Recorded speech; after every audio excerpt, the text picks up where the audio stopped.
আসসালামু আলাইকুম ওরহমতুল্লাহ। সম্মানিত দিনী ভাই ও বোনেরা, আলহামদুলিল্লাহ আমরা আল কোরআন তেলাওয়াত করে থাকি এবং আল কোরআনের তেলাওয়াত শুনেও থাকি। কিন্তু আল্লাহ তাআলা আল কোরআনের মধ্যে কি বলতে চেয়েছেন সে বিষয়ে কিন্তু আমাদের জানা প্রয়োজন আছে। আমরা আল্লাহ তাআলার সাহায্যে কিভাবে প্রার্থনা করব, আজকে সে বিষয় নিয়ে আলোচনা করা হবে ইনশাআল্লাহ। এই বিষয়টি সূরা আল বাকারার ৪৫ নম্বর আয়াতে স্থান পেয়েছে, যেখানে বলা হয়েছে, যার বাংলা তর্জমা হচ্ছে, আর তোমরা ধৈর্য ও সলাতের মাধ্যমে সাহায্য প্রার্থনা করো, আর নিশ্চয় তা বিনয়ীরা ছাড়া অন্যদের ওপর কঠিন। মুজাহিদ রহমতুল্লাহ আলাই সবর এর তফসির করেছেন সওম আর তফসিরুল সহি। আল্লামা সানকাতিদ বলেন, ধৈর্যের মাধ্যমে সাহায্য প্রার্থনা করা সুস্পষ্ট বিষয়। ধৈর্য ধরে অপেক্ষা করলে একসময় তার উপর আল্লাহর রহমত নাজিল হবে এবং সে সফলকাম হবে। কিন্তু সলাতের মাধ্যমে কিভাবে সাহায্য প্রার্থনা করব? এর উত্তর হচ্ছে, সলাতের মাধ্যমে অন্যায় অশ্লীল কাজ থেকে মুক্তি লাভ করা যায়। আল্লাহ বলেন, নিশ্চয়ই সলাত অন্যায় ও অশ্লীল কাজ থেকে দূরে রাখে। সূরা আল আনকাবুত ৪৫ নম্বর আয়াত।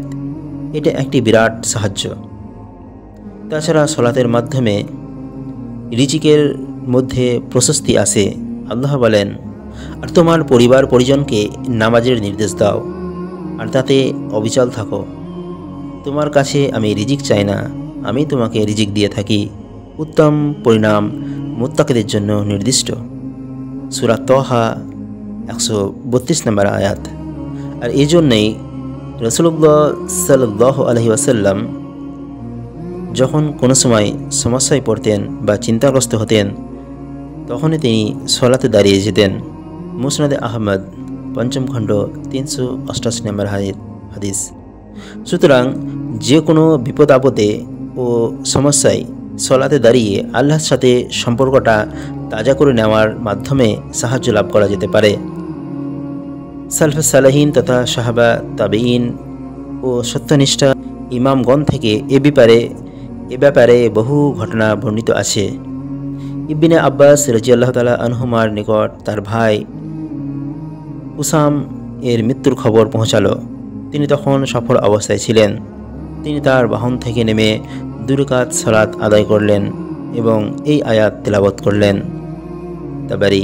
অনুরূপভাবে আব্দুর রহমান ইবনে আউফ রাদিয়াল্লাহু তাআলা আনহু অসুস্থ অবস্থায় পড়ে একবার এমনভাবে বেহুশ হয়ে যান যে সবাই ধারণা করেছিল যে তিনি বুঝি মারাই গেছেন। তখন তার স্ত্রী উম্মে কুলসুম মসজিদে গিয়ে আল্লাহর নির্দেশ অনুসারে সবর ও সলাতের মাধ্যমে সাহায্য প্রার্থনা করলেন। কুরআন ও সুন্নায় যেখানে বিনয়ের প্রতি উৎসাহ প্রদানের বর্ণনা রয়েছে, সেখানে এর অর্থ অক্ষমতা ও অপরাগজনিতা সেই মানসিক অবস্থাকে বোঝানো হয়েছে যা আল্লাহ তাআলার মহত্ব ও শ্রেষ্ঠত্ব এবং তার সামনে নিজের ক্ষুদ্রতা ও দীনতার অনুভূতি থেকে সৃষ্টি হয়।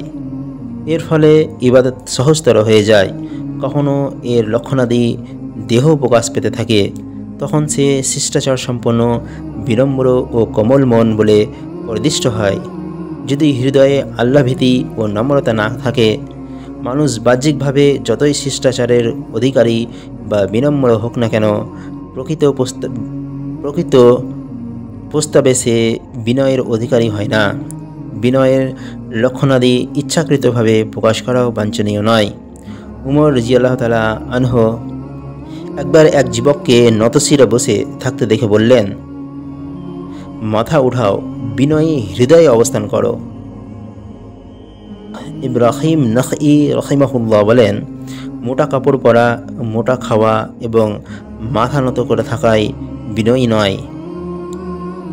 হুসু বা বিনয়ীর অর্থ অধিকারের ক্ষেত্রে ইতর ভদ্র নির্বিশেষে সবারই সঙ্গে একই রকম ব্যবহার করা এবং আল্লাহ তাআলা যা ফরজ করে দিয়েছেন তা পালন করতে গিয়ে হৃদয়কে শুধু তারই জন্য নির্দিষ্ট ও কেন্দ্রীভূত করে নেওয়া। সার কথা, ইচ্ছাকৃতভাবে কৃত্রিম উপায়ে বিনয়ের রূপ ধারণ করা শয়তান ও প্রবৃত্তির ধারণা মাত্র, আর তা অত্যন্ত নিন্দনীয় কাজ। অবশ্য যদি অনিচ্ছাকৃতভাবে এই অবস্থা সৃষ্টি হয় তবে তা ক্ষমার্হ। আজকের মতো এতটুকুই। ইনশাআল্লাহ পরবর্তী ভিডিওতে অন্য একটি বিষয় নিয়ে আলোচনা করা হবে। আসসালামু আলাইকুম ওয়া রাহমাতুল্লাহি ওয়া বারাকাতুহু।